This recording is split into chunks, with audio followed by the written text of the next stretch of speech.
Welcome to the First Time Facilitator podcast. Whether you're a first-time facilitator or a seasoned pro, listen in for tips and tricks to make a bigger impact at the next workshop you deliver. And now, your host. She's speaking in Omaha, Nebraska later this year, Leanne Hughes. G'day and welcome to the show. I'm your host, Leanne Hughes, and I'm here to help you develop and deliver workshops that kill. I hope that you're having a wonderful week. Now, if I was to rock up to your office and chat to you and your team or the organisation that you work for, and I said, all right, guys, we're going to do some team building, what do you think the response would be? I know when you say the word, sometimes it can be met with really different reactions. So some people jump up and down, they're super excited. Other people may possibly roll their eyes. Maybe they've had some bad experiences with team building.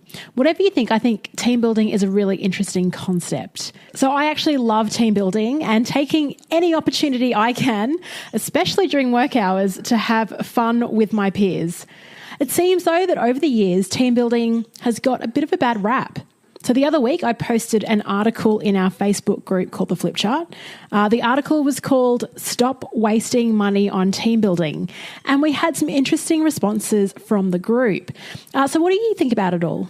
Like I said, I love team building and I love what our guest today is doing in this space. It's next level amazing. And honestly, if you want to be in the team building business, take a look at his website because you will be inspired. His name is Andy Balzat and he's the director and senior facilitator at Banana Life.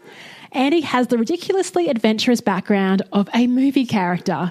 He's taught snowboarding in California, climbed mountains in Bolivia, DJ'd and played in bands around the world. And now he brings those unique experiences to Banana Life. With a bachelor's degree in business and psychology, he's also a creative thinker who's happy to get his hands dirty to turn ideas into reality. In this episode, Andy shares his experience working with organisations on creating effective, fun, and appealing team building activities. Now, when this episode was over, Andy shared a story of one team activity where they had staged actors across the city who intervened in the team activities.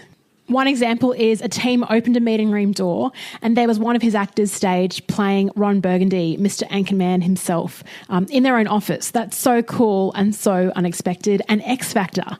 So if you love the show, please share it on your fave social networks and hit subscribe in your podcast player of choice. If you'd like to join the conversation when the episode is over, join our community on Facebook called The Flip Chart. It'd be great to chat with you in there. And Andy is also in The Flip Chart, so you can have a discussion about all things team building with him as well. Show notes for this episode are at firsttimefacilitator.com/episode 54.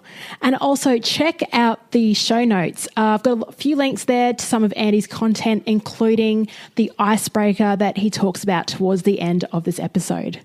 I know that you'll love this one. Now, on to the show. Welcome to the First Time Facilitator podcast, Andy Balzat. Thank you for having me. It's great to hang out with you. Andy's been a listener of the show for some time, reached out over Instagram. Now I'm in his awesome studios in a great part of Brisbane. There's an awesome brewery down the road, one of my favourites. Yes. But we won't talk about beer. Let's talk about team building. And I'd love for you to tell us a bit about your company, Banana Life, what you do, what roles and what pivots sort of happened in your career to lead you down this path? I know it didn't really start out as a team building company. Yeah.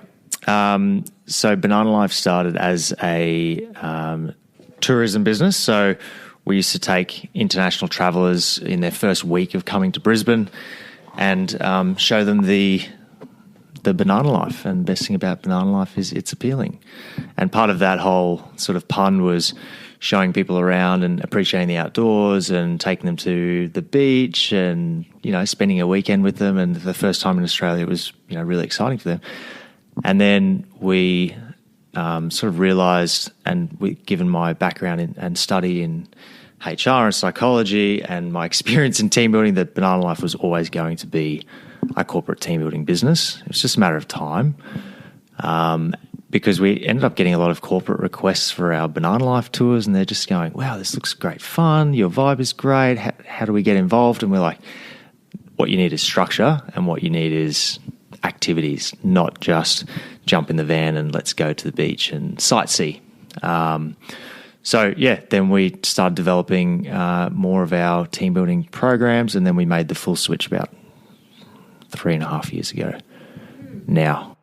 Right. So I've got to ask the biggest difference between international travels and corporate. I mean, I'm sure there are some similarities, but let's talk about the biggest differences. Do you find that there are any? I think the biggest difference is that you've got, our leisure travellers, they're here for leisure or they're here for study and they're just here to see everything. Whereas corporate groups, they need a little more coaxing out of their comfort zones. Actually, it's funny, talk about differences. There's actually so many similarities. Right. I think the similarities are actually more interesting. I'll tell you why, because you see a brand new group of international tourists and they've never met each other before, and they're studying at the same school together, and they've just come from all around the world. They don't know each other. So we realised that our job over that weekend was to help break down barriers, get people to know each other better. And by the end of it, they're all high-fiving and they're all best friends. And we're like, okay, there's some magic in this. How is that similar to the workplace? Because you've got people that work together, never spent any social time together, or they don't know anything about their colleagues besides, oh, cool, how's your bus trip in today? Yeah, good, it was raining, and right, okay, cool. What are you doing on the weekend? Yeah, and both my business partner and I, now ex-business partner, have both worked in corporate, and we knew the insignificance of small talk, and it was just like, we're always sort of searching for more with our, and wanting to build those relationships in the workplace. So we saw this as, an opportunity to share Banana Life with corporate businesses, yeah. So the method that you use for international tourists is essentially the same method that you use for a corporate? I think in terms of, I guess like setting an objective for the weekend and then looking to achieve that objective, that was probably one of our biggest things. And I guess that's also why we didn't continue in tourism, is because we had a lot more to give. We didn't just want to be sharing these ideas and our structures and our processes with tourists anymore. We saw a much bigger need and value in corporate Australia, essentially. Yeah, and just for me coming out of corporate, I completely understand that there is a need for it. Yeah. And even the other week, one of my friends has a fitness blog, and she was writing about an article, I play golf socially. Yeah. And she posted it, and then as a result, 5 people that I'd worked with on the same floor were like, hey, I play golf too, why don't we all play around? Yeah. We've been working on the same floor for years, and it was one article that, which if we had like some kind of event where we all hung out and got to chat to each other outside of being on the computers and responding to emails, we would have found that out. So what do you think's great about team building? I know sometimes it can get a bad rap. Yeah. People roll their eyes when they hear the word, they think collective hugs and... Yeah. I love that fact that people think team building is like a dirty word to a lot of people, and they roll their eyes at it, and I see that as probably the biggest challenge, but it sort of keeps us here every day as well, because when we're able to cut through that and just completely exceed people's expectations about team building, they suddenly go, oh my God, that was the best thing we've ever done, and our team is just feeling so much more connected. Actually, only yesterday I reached out to someone that we worked with in airlines, and he said, our activity with you was 3 months ago now, and we were just talking about today how that day was so valuable to us because everyone is just more connected and people are working better across the teams, and they felt like it kicked off from that day. I guess one of the challenges in team building is because we don't measure, beforehand, we don't do surveys like organizational psychologists do. We're not really able to see that quantitative data. But, getting feedback like that saying that day has kicked off so much, development in the relationships between all our team members, I'm just like, that's great. That's awesome. Cool. We'll see you in 6 months' time. Also, or whenever we need to again. So that's really cool. You talk about kickstarting a team and their growth. Have you ever worked with teams that are in conflict? You've known that beforehand and they're sort of just reaching out. They want a lifeline, essentially. Like, Andy, our team needs help. Yeah. Let's go to the beach and play some games. Like, do you get that often? Yeah. Interestingly, we've had a couple of those, probably 3 of those requests in the last, let's say, month. And they say, great, we'd like to do raft building or some beach activities up at this location. And I'm like, okay, cool. So we go through our discovery process with them, which is very much asking as many questions as we can about their team and the history and what they've done together. Tell us about the group. And then we start uncovering, that they've got people that have, for example, they've all worked together for 20 plus years. They're a small team of 8. There's been a lot of conflict in the past. Last year they didn't do team building. They got a psychologist in to come and, help them out. And this year they want to go and do some fun activities to, to lighten the mood. And I'm like, okay, right. So, okay, well, then you sort of pitch what your solution is. And in reality, you're not even going to try to promise to fix anything in that couple of hours, but what you can give them is a lighthearted experience to remind them that they are human and that they can laugh together and they can have fun together. And that's what we're pitching for this next group. So we'll see how that one goes. Yeah, that's a bit tough, isn't it? But yeah, we've definitely worked with groups before that have come in as troublesome. And that might come from the HR manager or the person that's organising the activity and say, look, this is going to be a tough group. And we see it. Mm-hmm. We see it. There's no way to hide it, essentially, because we still have to facilitate the activity. And like all good facilitators, you have to read the room. You have to really pay attention to what's happening. And if you see circumstances unfolding in front of you, you've got to address them. And we've had some hairy situations in the past. And basically, what can you do but control the situation and then go back at the end and then send your report to the HR manager and say, right, this is what you need to work on, or these are our recommendations. Yeah, so, yeah, these are our observations, essentially. Yeah. Fantastic. Before you talked about the qualitative data that you get, so you get really great verbal feedback, but sometimes it's difficult to measure. Is there any way to look at return on investment for companies? Like, how do you persuade them it's a good idea? That's great. Well, this is diving into our sales pitch, I suppose. But I guess convincing them it's a good idea. I think a lot of it is in the discovery process, is figuring out what do they want to get out of it. Now, every sort of fourth person that calls will say, "Oh, we're just team building. We're just looking for team building." You go, "Okay, cool, right." So, what? Okay, so you want team building. So, what do you actually want to get out of it, though? Like, tell me about the group now.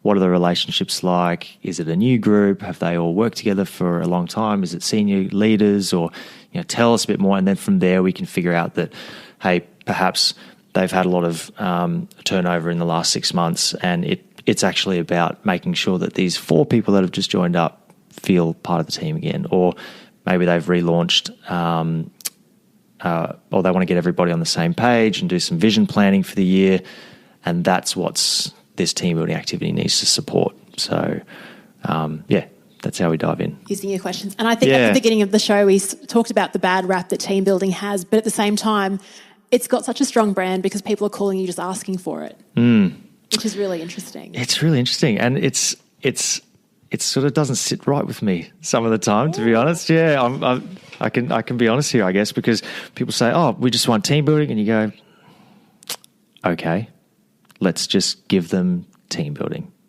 whatever that is to them," and that sort of goes back to this idea that people have this idea or preconceived idea of what team building actually is. And I find that fascinating because going to play around a putt-putt is team building to some people. Going to, shout around a beers down at the pub, that's team building to a lot of other companies. It is. And like sometimes our competitors in the market are, a putt-putt area or, a bowling company, whereas really what you need is skilled facilitators who are able to offer structured games and activities that essentially help people work towards a common goal. And I guess that's where, going back to your question about convincing people of ROI, it's like, great, well, for this price, you can go and do lawn bowls. Really? $40 a head or, plus a pizza. But for this rate, what you're actually getting is an activity that is tailored towards, or in line with your strategic direction, or in line with some upcoming training, or, you're pulling people all around Australia to sit them all in a conference room. Let's do team building that relates to why you're there in the first place. Or we can just have fun, but that's, we'll fulfill the fun part when we need to. And that's always fun, of course. But, if we can, I guess I'm sort of calling out for people to just share with us, and we feel like we're in a really privileged situation in a lot of the time because people tell us, the inside goss about the office and say, oh yeah, actually this is what's going on. And we say, okay, cool. How can we take that and design that into this program? Yeah, awesome. It's interesting you brought up that call about asking for team building. I had a guest on the podcast in one of the early episodes, and he even said sometimes a facilitator is an entertainer. Right. And that was a really interesting topic, and I think it could be quite divisive for some people that are listening in, thinking, well, I'm not just this gopher in the front of a room that's going to sing and dance. I actually am here to drive an outcome. But sometimes I'm a bit kind of mixed because I think facilitators, you do need to have a bit of charisma and get people engaged however way you want to. And I think having fun also helps. So let's talk about team building and some crazy things that your company does. Okay. What is the craziest thing that you've been asked to do or that you've created as a result of someone reaching out to you? Okay. So I guess we sort of pride ourselves and we put ourselves in a position where we're problem solvers for a lot of event planners out there, and they might have a big international client, and there's this, incentives is all about rewarding and wowing people. So I go, what ideas do you have? So one that we did at the end of last year was we did a round robin of activities, but then the finale was the teams had to choose a cabbage and decorate this cabbage and choose from a bunch of 40 sugarloaf cabbages. My van stunk. And they had to assemble and learn how to use a trebuchet, a medieval trebuchet. And we shot 12 trebuchets down into the park and shot these. That is so cool. Shot these cabbages about 80 metres down to the distance on this venue. Yeah. How did you come up with those type of ideas? Where do you get your inspiration from? That's really, I've never heard of that one. I mean, I've heard of all the other ones, the scavenger hunts and all that, but that's pretty new. Well, it's just sort of saying, much like any, event planner, like, okay, what have I seen that's really awesome? Can we do it? Or how can we make it better? And we get a lot of inspiration from Survivor. Dum-dum, spoiler. Lots of info from Survivor, freeze frame, winding it back, going, how do they do that? How do they build that? Can we build that? Cool. Can we increase our warehouse space and support those giant things? And so, probably the most ambitious thing we did, this was going back 3 years now, is build an 11-metre trebuchet on the beach over at Moreton Island. Oh, my gosh, that's huge. It was, it stood 7.5 metres, and then with the sling it went up to 11, and we shot medicine balls about 100 metres down the beach on Moreton Island, and then stage 2 of that idea was cutting them down to about 2.5 metres, which was the 12 that we built last year. So, yeah. That must give you a lot of joy, though, when you see that, it executes and everyone's just having the time of their lives. Yeah, and look, I guess going back to what you said about entertainment, team building is about, a lot of it is about shared experience, and then for our side of things is observing people's experience, with their colleagues, and then facilitating a really memorable experience for them. Whether that's in an epic location, and Banana Life loves to work in amazing locations as we do, and often it's pretty amazing if you can set up these big weapons of mass. I was trying to think of a pun with cabbages and destruction, but maybe in the shower tonight I'll think of it. Yeah. I guess we love ambitious ideas, and we're not afraid to try them, which is, I guess, got us a bit of credibility here in Brisbane to be the go-to. Like, do you think you can do this? And we've got some great network of event planners here in Brisbane, and they have the same attitude. Can we do this? just say yes and figure it out. So, yeah, thankfully my dad's an engineer, so he helped us build the trebuchets. My dad's an engineer too. Yeah, right. Must be something with engineers and having L&D kids. I don't know. Yeah. Maybe we see what they do. Well, we we're don't engineers too, just with people. That's true. Yeah, engineering, incredible experiences. There you go. Yeah. Appealing experiences. Yeah. So you talked about incredible locations that you've worked in. A lot of these seem to revolve around being at the beach. What's the best sort of location that you've facilitated a team building event? I'd say it'd have to be a beach location. We work a lot out at Tangalooma, Moreton Island, at the resort out there. And we've got a wonderful beach space that we're able to do that. And that's epic. The sunset there is amazing. Looking back on Brisbane, it's hard to leave. So we do a lot of work out there, but yeah, dare I say it, islands, Daydream Island, Hamilton Island, Stradbroke Island. Yeah, we've just worked a lot in the islands, but then we do a lot of, indoor areas as well. So up in the mountains, in the Cunningham Scap and so forth as well. So yeah, that's why like I said before, we feel pretty privileged when we're able to, one, learn a lot about people's businesses, but then accompany them on their conference to these epic destinations. We don't always get invited for dinner. That's fine, but we're still probably pretty buggered at the end of the day, to be honest. Exhausted, yeah. Last week, packing down a lot of equipment from some beach activities. We just, yeah. Yeah. So how do you maintain your levels of energy when you're at these epic weekends? Having a really reliable and enthusiastic team is really important, and I guess being a facilitator is draining, as I've heard many of your guests say on the podcast, and it just rings so true. And you sort of can't use all of your energy when you're presenting in front of the group. Either that, or you need to recharge your batteries at the end of the day or the day before, or just have a day off. And we try to limit ourselves actually to 3 events a week, and that way we know that we can give everything to one of those, because when you have a challenging group or a really big group, like a few weeks ago we did an activity for 250 people, and there's just a lot that can happen, and a lot of faces in the room that are looking for, guidance. And so that just is quite draining. So just recharge, self-care. Yeah, that's important. Yeah, super important. I'm a big fan. It's difficult when it's your own business, though, because you want to keep, I can do everything for you. But I think it's great that you've got a team around you now. Yeah. And you've also been branching out and doing some MC work, I believe. Yeah. So let's talk about that. Yeah.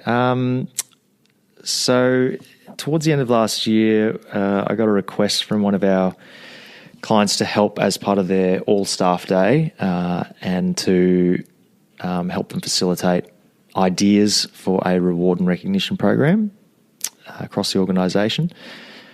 And we sort of looked at it and said, okay, cool, how long do we have and what do we want to achieve here? And then we went about pitching to them a process of how we would go about that. And it was pretty daunting. Once again, the 200s, over in the 200s, that was 250, I think. But big stadiums, you can't see anyone in the, and it just, being on stage is actually really different from being out on the beach at Tangalooma with 150 people in front of you. It's really different. On the stage, you've got the lights, you can't see everybody's face, it's difficult to engage, and you're also tied to the PowerPoint slide which is behind you, and you've got it's just a very different environment emceeing. So I actually spent a lot of time last year preparing for that and just thinking about how to keep that audience engaged throughout that period. And emceeing has its, you need to use humour really well, I think, and really know your stuff. You don't want to be stumbling around on stage. No. I mean, with team building, you can get away with it in a way. And it seems to be more interactive because you are in that environment. It feels like more of a two-way conversation, whereas on stage, it's like I can't get that instant feedback. I can't see. I can feel it's very quiet. Everyone's looking at me. I can feel the eyes on me. Yeah. But yeah, it's pretty exciting. I'm interested in doing some more MC work and see where that takes, either myself personally or as a business as well. Awesome. And let's talk about some business learnings that you've had, because you've had these career pivots with the business starting from working with an international market through now to team building, corporates, all different industries. What are some, tips that you could offer to listeners that we have that are trying to start their own consulting business, going out on their own as facilitators? I would say a couple of things. One would be the client discovery process. I spent a lot of time working out what is our sales process and how does the discovery process go into that, and what are the questions that you're going to ask that customer. And I've very much found that don't spend your time on people that are wasting your time. And that's essentially people that are just like, hey, how much does that cost? Because it means that they haven't really seen the value. They're not really interested in the outcomes. They're just looking at, a pool of money and looking for a way to spend that. If it's a really great pool of money, you might just take it. But really, asking those questions and getting a really qualified lead has just been so important, because really work hard at having those conversations and just stress to them that, look, it's really important that we have a conversation before I'm able to send you a solution with a cost involved. That's probably my biggest thing. If you're not able to have those conversations, you're not able to give them the same service. And I don't know too much from a consultant's background, because we very much have off-the-shelf programs that we tailor-make for everybody. But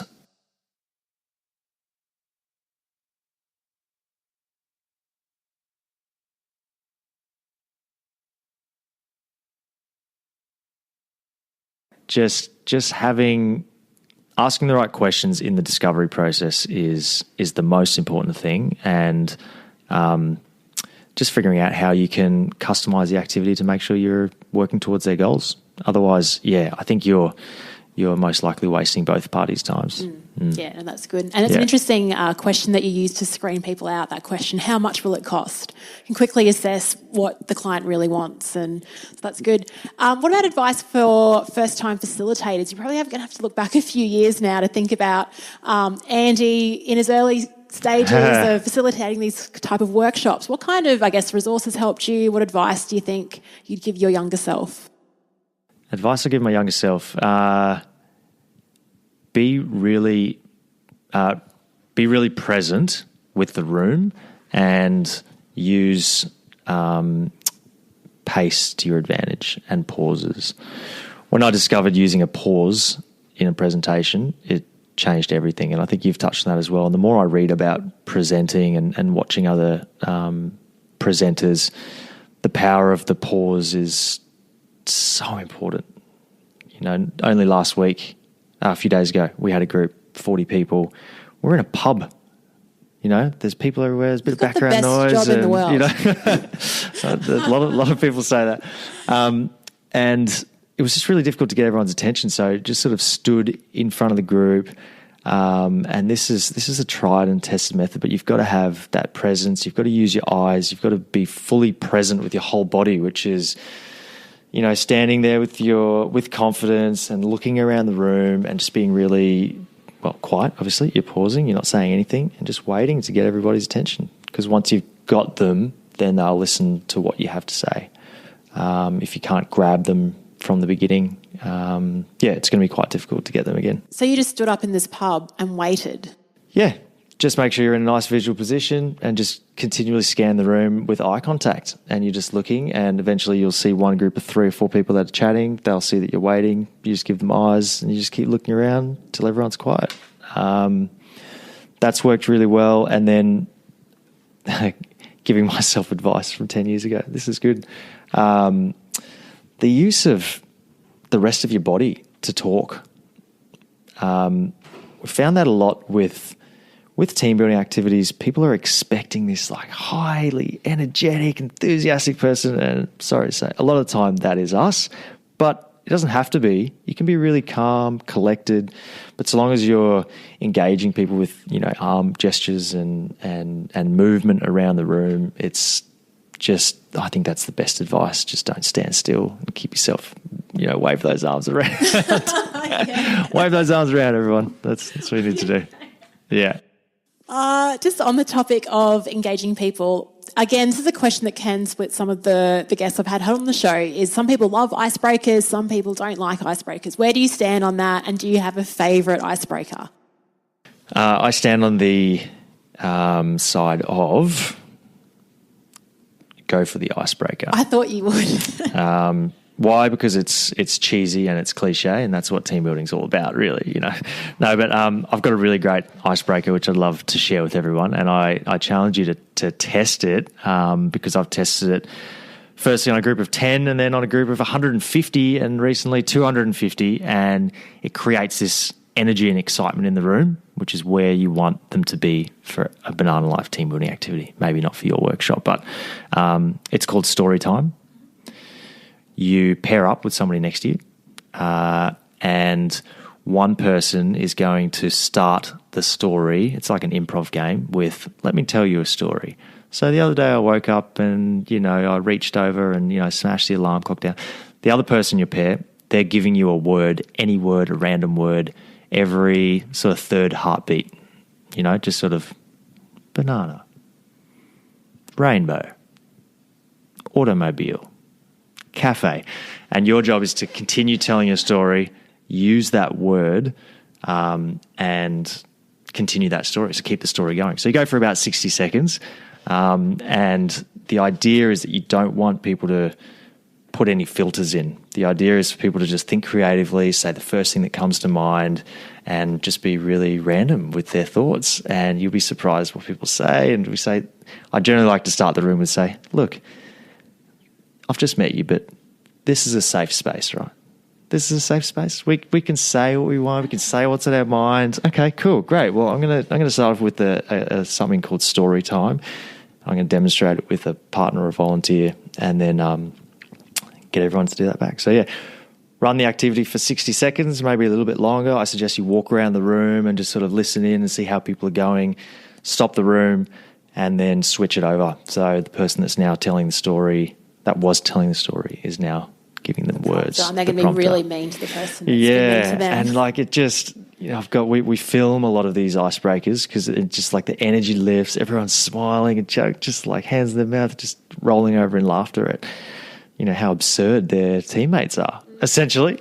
Yeah, it's a good one. Just on that note of filming, actually, because today I've got a conference I'm emceeing in a few weeks, and they wanted like a video about me and just about the conference, so I filmed that this morning and shot it off to them, and I thought, gosh, that's such a good idea. So like, do you use video film the icebreakers, film some of the conference and send back through like an edited highlights reel? How do you use video? So we use video. We actually get a lot of our team building activities professionally shot and edited, and that serves two purposes. One, we embed those in our proposals, and two, it shows that team building is not all cheesy and eye rolling, and we're out on a mission to change that, because people constantly be like, why spend your money on team building? It's going to be cheesy. We've done it all before. We've done the slingshot thing, and we've done the horse riding, trustful on the horse riding, whatever it is. Yeah, so we just film and say, yeah, this is what it looks like. This is how it feels. These are the people's reactions in there, and that's a really great sales tool for us.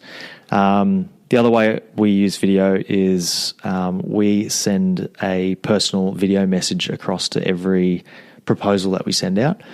That sort of just talks about what our recommendations are based on our discovery call, and which of our programs we think is going to suit best, and what their expectations should be as we move forward. Yeah, so it's just a really nice personal touch moving forward, so people know that we're not just, taking things off the shelf and dishing it to everyone. And just, because we think that's really important. And yeah, I think the way that video is moving is it's got to be personalised, and and sets us apart from everybody else. And we've got the best technology to back that up nowadays, so it's not too tricky, right? That's it. Yeah. And that too, we also work in some very epic, appealing destinations. So it's really great to film these and send them back to people and be like, check out what you did. Look where we were. Look at these things fly through the air. And I think it's great to celebrate that.